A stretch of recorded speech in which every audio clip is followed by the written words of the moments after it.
La classe, hein. Mégalopolis. Florian est né un 24 mai dans un corps qui n'est pas le sien, un corps de femme. Alors pour lui, sa vraie date d'anniversaire, c'est en janvier, lorsqu'il a reçu sa toute première injection de testostérone. Ce jour-là, il a donné rendez-vous à des amis dans le Marais. Nous sommes au Souffleur, le bar où il travaille. Et cet enfoiré, il fait quoi? Paf, il tire la poignée de ma caisse. Et moi j'ai entendu le clac, tu sais quand tu lâches la poignée que ça fait un... Oh j'étais vénère. Après t'as Joe, qu'est-ce qu'il veut celui-là? Qu'est-ce qu'il veut? Et le petit, continue. Moi j'ai... Comme beaucoup de transsexuels, il doit s'expliquer, soumis au regard des autres. Ma première copine, je lui ai dit au moment où je sentais qu'il pouvait potentiellement, que ça pouvait potentiellement aller plus loin. Mais avant, j'ai pas éprouvé le besoin de le dire vu que ça me regarde. Dès que je pense que ça peut aller plus loin ou quoi, je le dis pour mettre les choses au clair. Il y a des gens que je vais draguer ou qui vont me draguer, et dès que je vais dire je suis trans, ça va poser problème. Et ça, ah, attends, c'est quoi trans enfin, tu vois.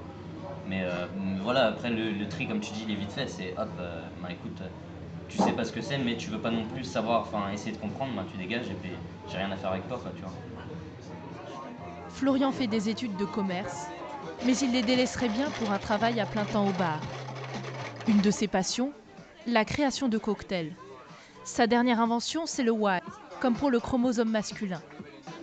Depuis son enfance, Florian est attiré par les filles, mais il a aussi connu un garçon.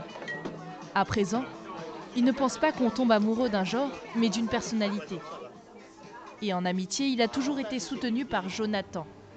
Ils se connaissent depuis la 3e et ont partagé les meilleurs souvenirs comme les pires. Il y a un mec, tu vois, il arrive, il vient nous voir et tout, il nous fait ouais, il nous dit ouais, file-nous de la thune, tu vois. Ils étaient deux. Genre nous on dit non, on n'a pas d'argent et tout, on a tout dépensé dans le McDo. Genre on sort du McDo, il continue de nous suivre et tout. Et les mecs à un moment, ils ont fait une remontrance genre à flot, tu vois, pas très sympa, tu vois. Genre ils ont fait on dirait une meuf et tout, comment tu parles et tout.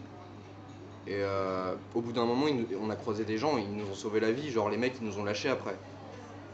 Et on est rentré, mais Flo après il allait pas bien, tu vois. Une fois le service terminé, direction la Garenne-Colombe en banlieue parisienne. C'est là-bas que Florian habite avec ses parents. Il a toujours aimé conduire et interprétera un chauffeur de taxi trans dans un prochain long métrage. Tournez à droite. Le déclic, il l'a eu en regardant une émission de Jean-Luc Delarue sur France 2. Dans le témoignage de Sacha, transsexuel, il se reconnaît totalement. Avec le soutien d'un professeur de français et de sa famille, il entame alors la démarche du changement de sexe. Mais commence une descente aux enfers qui va durer 2 ans. Alors en fait, c'est les deux objets qui m'ont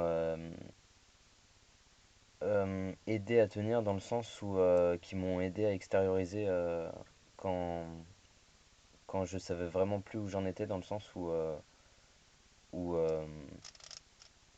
j'avais comment dire au moment où toutes les portes se sont fermées devant moi en fait et j'avais besoin de euh, d'un exutoire en fait et j'ai jamais trouvé autre chose que de me faire du mal à moi-même en fait. Hop. Mais là je suis pas sûr qu'on va bien voir mais voilà c'est toutes les en fait les fines c'est fait avec le petit couteau et les grosses c'est fait avec le gros couteau. Florian a choisi lui-même son prénom, orthographié avec un Y, le chromosome qui lui manquait à la naissance. Ses anciens prénoms sont un sujet tabou. Il les cache en attendant son nouvel état civil. Mais depuis sa première inscription sur Facebook, c'est un homme. Ok. J'ai jamais eu vraiment l'impression de ressembler à une fille. Et en fait, ça, c'est quand j'avais 15 ans.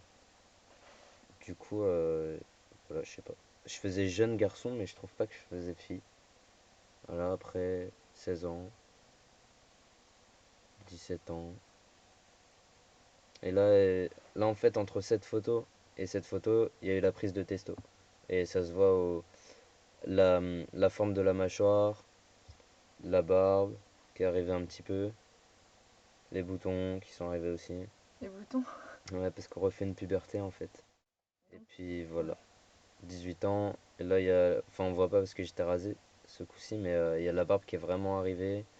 Sur son ordinateur, des dossiers soigneusement classés, avec toutes les photos de ses opérations. Ablation des seins, ablation de l'utérus et injection de testostérone. Florian quitte le parcours de soins officiel et se fait opérer dans le privé. Il débourse en tout 5 000 € et doit prendre de la testostérone à vie. La troisième étape sera peut-être la construction d'un pénis artificiel, mais c'est aussi la plus difficile et la plus coûteuse. En attendant, Florian s'adonne à une passion, poser sous l'objectif des photographes et montrer combien il s'est épanoui. Pendant genre 18 ans, je me suis trouvé enfin vraiment pas terrible tout ça. Et maintenant que ben, je me corresponds et que finalement je me trouve, enfin tu vois, ça fait vachement narcissique, mais au final, enfin j'assume mon côté narcissique. Et du coup, je me trouve vraiment beau sur ces photos. Il fait même la couverture de Têtu, le magazine de la communauté lesbienne, gay, bi et trans. Il y raconte son parcours difficile. Et à la Marche des Fiertés de Paris, il fait passer son message. On ne naît pas femme ou homme, on le devient. Wanna go